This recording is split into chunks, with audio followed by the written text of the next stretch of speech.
Hey, this is Yulia and welcome to my channel. Today we're going to talk about Duolingo English Test again. Many of you asked me about strong vocabulary, what do I mean, what words should we use for the test, so I decided to film a video on this topic. Today I'm gonna teach you some synonyms to the basic words like good, bad, interesting, sad, so you can score higher on your English test. It doesn't matter if you're taking a Duolingo English Test, IELTS, TOEFL, all these words are at a higher level, so you can use them in any of your exams and get a higher mark. Oh, and also you can use these words for both speaking and writing. So if you're interested in improving your English, scoring higher in your English test, then keep on watching. Let's learn something.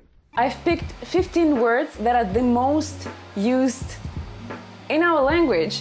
Bad, good, sad, I like, I dislike, all this kind of stuff that might be helpful for your English exam. And I'm gonna tell you the word and then the synonyms with some examples. And the first word is good.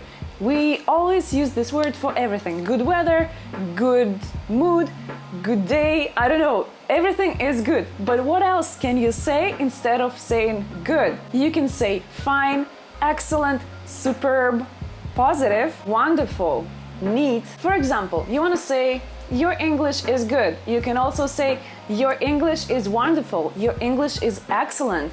Your English is amazing. If we're talking about an English test, you can say a very good point. You can say an excellent point. Good point. This is a very good example. This is a fine example. This is a wonderful example. You're a wonderful example to your fellow students. They look up to you. The next word is bad. If something is bad, we can also say awful, poor, imperfect, gross, unacceptable. But we can also say bummer. But pay attention, bummer is a noun while all other words are adjectives. So if something bad happened, you can say it's a bummer. This is a bummer. Yeah, this is a major bummer. You can say it's a bummer that I have to go to work today. But you can also say it's awful that I have to go to work today. Awful. If you're feeling sad, you can also say that you're feeling blue. This is the most, I think, popular phrase to say that you're actually not feeling well. You're feeling like sad, blue. You can also say frustrating, heartbroken, somber, melancholic, grieved, grief-stricken. Say you wanna make a sentence, something makes me sad. You can say that something makes you frustrated or heartbroken. Fires in the forest in the summer makes you frustrated, makes you sad, makes you heartbroken because all of the animals and trees are dying because of the fires and people don't do anything to protect them from the fires. I was really heartbroken. Really. The next word is interesting. If something is interesting, you can say delightful, attractive, thought-provoking. You can also say intriguing, engaging, or maybe even curious. You can say this book is very thought-provoking. It made me think of, you can say what? Or you can say this is a very delightful book to read because, and then you say why. So instead of saying interesting, you can use any of these adjectives as well.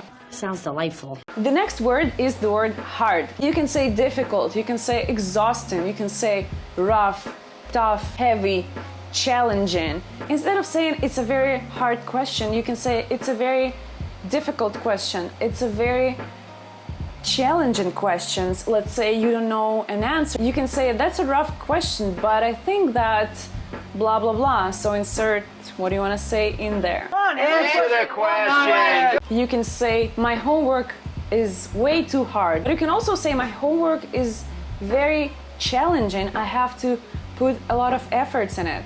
I'm difficult.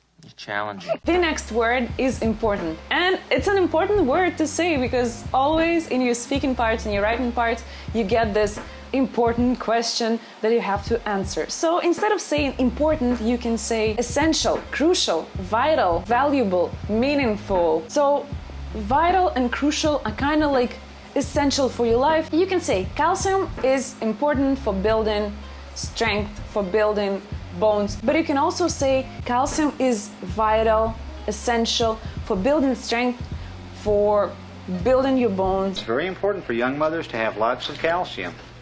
Instead of saying a lot, you can say a number of, a multitude of, lots of, tons of, significant amount of something, enormous, huge, numerous. So you can use any of these words to say a lot of something. You can say there are a lot of bugs in there. You can say there is a number of bugs in there. You can say there is a numerous amount of bugs in there. You see the difference? It sounds so much next level. Instead of saying a lot that you like learn in first, second grade, you can say a number of, numerous amount of, and it's gonna sound so much better.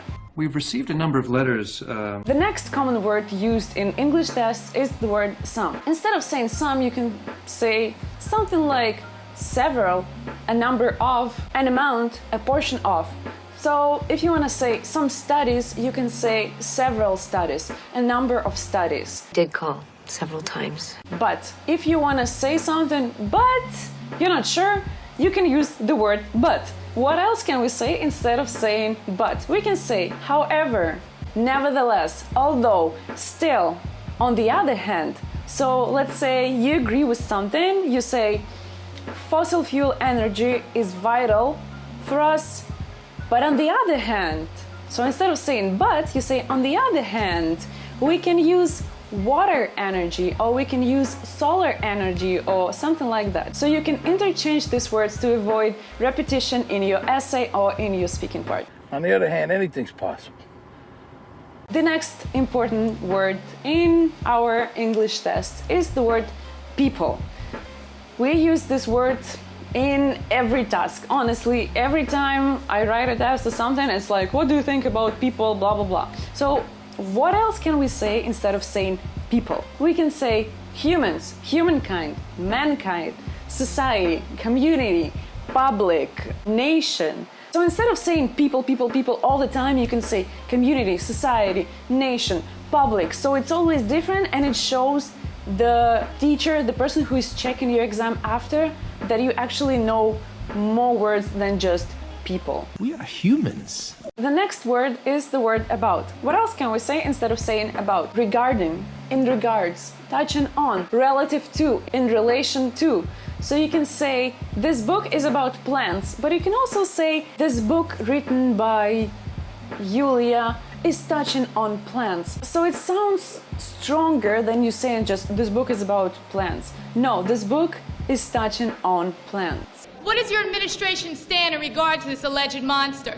The next word is commonly used in essays, and it's the word advantages. So sometimes you have a task, you have a sentence, and you have to say if you agree or disagree, and then explain what did you mean. So advantages, you can also say benefits, you can also say pros, you can also say strengths, leads, merits. But if you want to talk about disadvantages, you can say cons, so you have pros and cons. You have weaknesses, so like strengths and weaknesses.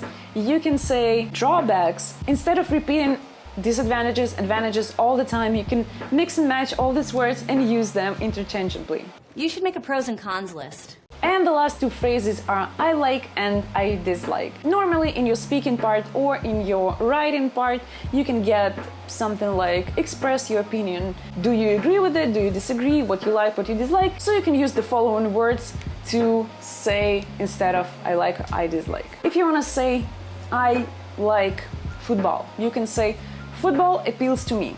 I'm fond of football. You can also say I enjoy playing football. I enjoy watching football in the afternoon. I appreciate playing football. I'm keen on playing football. If you don't like playing football, or let's say you don't like hockey, you can say I hate playing hockey. I detest playing hockey. I hate it. I'm not a fan of hockey.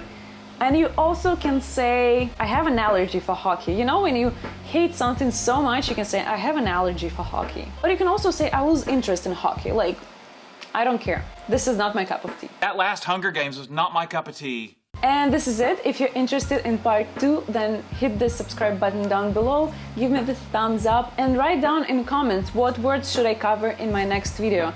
And I'll see you soon. Bye!